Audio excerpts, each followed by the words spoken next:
Hey, I'm looking at the Tuesday lick for guitar aerobics, exercise number 93. This is string skipping.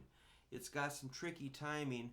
I would recommend going to the playback uh, for week 14, exercises 92 to 98, and maybe give that a little listen. Get that timing figured out. You've got some 16th note triplets tied onto an 8th note in the first measure.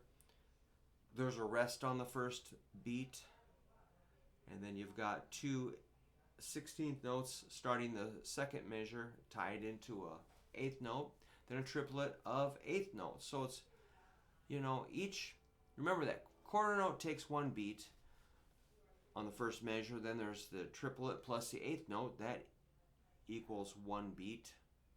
And then you've got two quarter notes each equaling one beat, so that should total four. That's one way to break stuff down when it starts looking weird.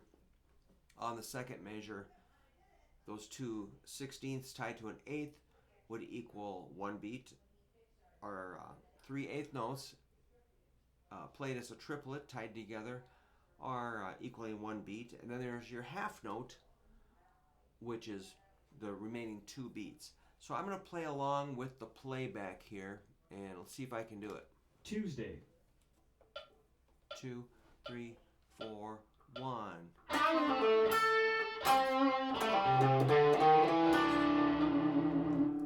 All right. Wednesday. Cool. Well.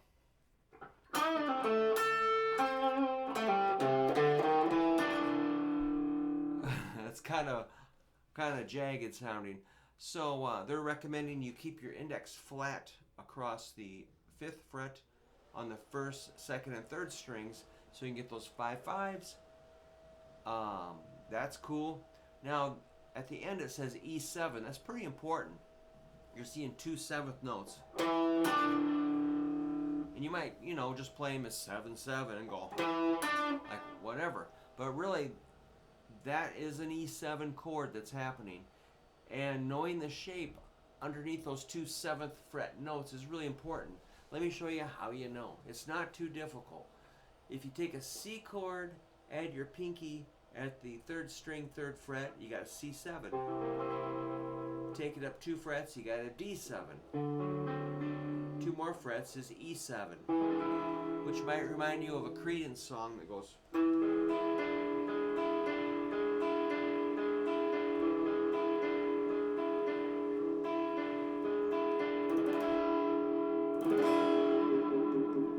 Yeah, that's a good shape to know. You'll see it pop up a lot. And so if you're playing rock and roll or blues in the key of A,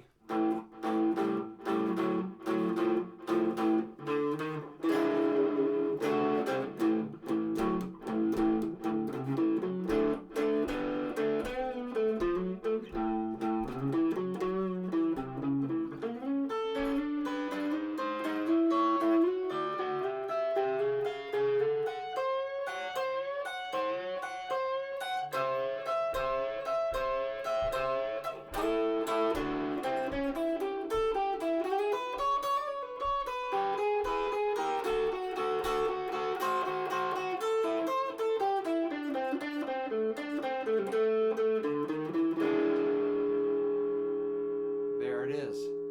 At the end, could you hear that coming? So I was improvising there. So that's the result of studying these books. Well,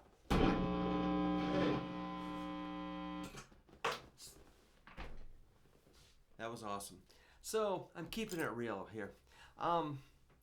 So what got me so I could kind of play like that is a book called Chord Tone Soloing by Barrett Tagliarino. Just the first section has really pretty simple improvising over the key of A. I taught out of that book for many years, and I really enjoyed it, and I learned a lot from it. But that's called chord tone soloing. I was making my licks fit the chord progression. So like if there's an A chord, A is made of A, C sharp, and E notes.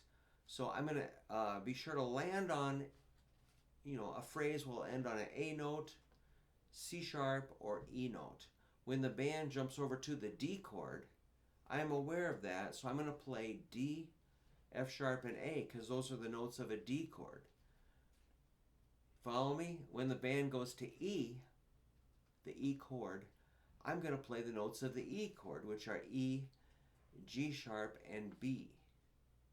So when I'm soloing, making stuff up, I am aware of what chord is coming up, and I kind of walk my way up to those notes. And there might be chromatic trails or just any sorts of gibberish or nonsense or whatever I can pull off at the top of my head. I am conscious of the notes of every chord. And usually you can find those with shapes. So, it may sound difficult, but just being hyper aware of the notes on your neck, the notes in each chord, and the shapes, and how it applies to phrasing is how I survive as a guitar player, jumping on stage with different bands, playing songs I've never heard, maybe brand new originals, just going, just throw it at me, I got it, no problem. Once I hear that chord progression, take a solo, Brookie. I can do it in my sleep, almost. Sometimes, I might have to redo it. If I was recording, I'll probably spend hours on one lead guitar part, getting it to where I love it, to where it's not just plugged in, but it's expressing some ideas that I really feel, good about. But that's how I get there. And another easy way a direct approach to this is to study arpeggios. The arpeggio is the note of a chord played one at a time. And I do practice those quite a bit, and I use them in Surf Zombies songs. And it makes it sound, if you run through a scale, it sounds kind of scaly. But if you hit an arpeggio, it's just like really fitting good. A scale, some of the notes might sound sour running up and down against the chord, but the notes of that chord are just going to fit really tight, and they're going to sound like they belong. So I recommend hitting some arpeggios. That would be great. That would be good. If you need some help or have questions, I'll make some videos. So ask away if you want to review arpeggios and how I use them. I'd be glad to help you that way. All right, I'll cut her short, but thanks a bunch for watching. See ya.